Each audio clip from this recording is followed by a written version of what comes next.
حبیب خدا گفت روزدار دو خرسندی دارد، فرحت عند فطره و فرحت عند لقاء ربه. دو خرسندی دارد.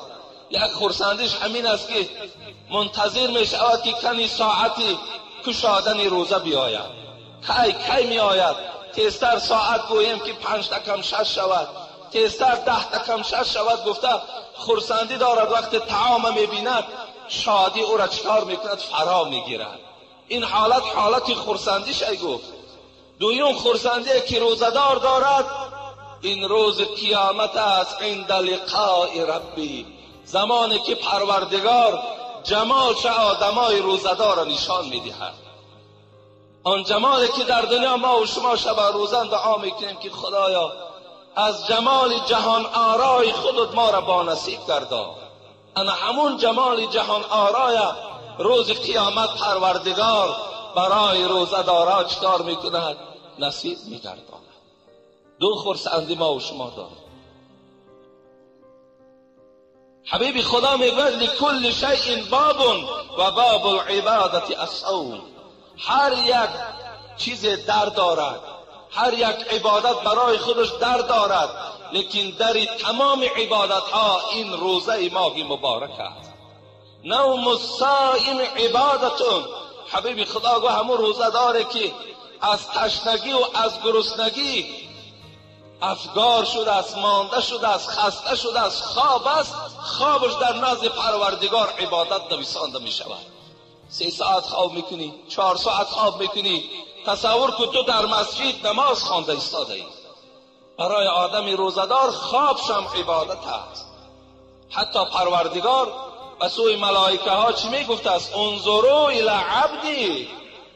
همون بنده ای که شما نخواستین که مای من در زمین بیافرم، پیدا کنم، نظر به سوی همون بنده کنین. ترک شهوته و لذته و طعامه و شرابه من اجلی. انا همون بنده امروز ببین طعام در پیشش است. بعضی یار رفیقای به انصاف دارد که خورده ایستادند، لکن این آدم نمیخورد. این بنده ای که شما نخواستین آفرینش او را در روی زمین که حتی گفتین وای خون میریزاند، حتی گفتین که وای ناسپاسی تو را میکند ای پروردگار، انا همون بنده را نگاه کنید. طعام در پیشش طعام نمیخورد. لذت زن دارد، زن جوان دارد، میل به خانه‌داری دارد، لیکن به سوی او نزدیک نمی شود. از برای چی؟ من اجل. پروردگار میگوید این از خاطر من است. یدع طعامه و شرابه لاجلی.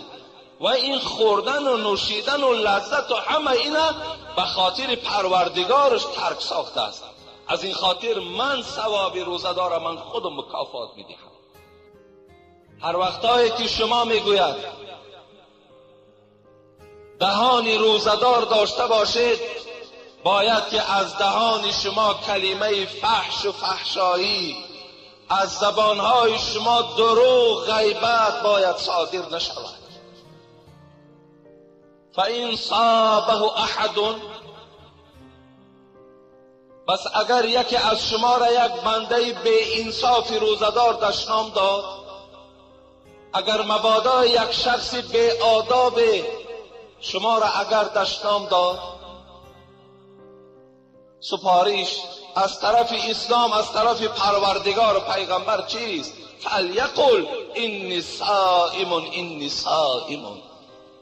جواب تو باید این باشد که ای بنده به انصاف، ما و تو در ماه رمضان قرار داریم، من روزدار هستم، من مثل تو زبان دشمان و زبان لغو و زبان گفته بیهوده ندارم، من روزدار هستم. والذی نفس محمد بیدی. حبیب خدا به خدا قسم میخورد، به خدا قسم میگوید لخلوف فم الصائم اطیب عند الله من ریح المسک. به خدا قسم میگوید که اگر شما در همین الحال شما اگر مشاهده کرده باشین، با یک برادری روزدار وقتی تو صحبت میکنی از دهان او خیلی بوی بد میآید. دهان آدمی روزدار بوی بد دارد. برای همین صاحب مذهب ما و شما حضرت امام ابو حنیفه دور کردن این بوی دهان مکروه شماریدند.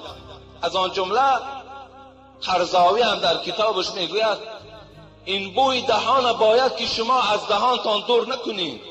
مقصد شما باید با این زبنای پسته هایی که هست دهان هاتان نشویید. به خاطر چی؟ به خاطر که پیغمبر خدا قسم به خدا گفتن که بوی دهان روزدار محبوبتر از پسوی پروردگار از بوی مشک دیده. همان دخیهای فرانسوزی که یک شیشچه اندکش $1000 و $2000 است، الله میگوید از همان مشکی که در دنیا مشهور است برای من محبوبتر دهان بوی روزدار است. انا همون بویی که در دهان شماست، انا همون به سوی پروردگار از مشک از دخی دیده چی است؟ محبوبتر است.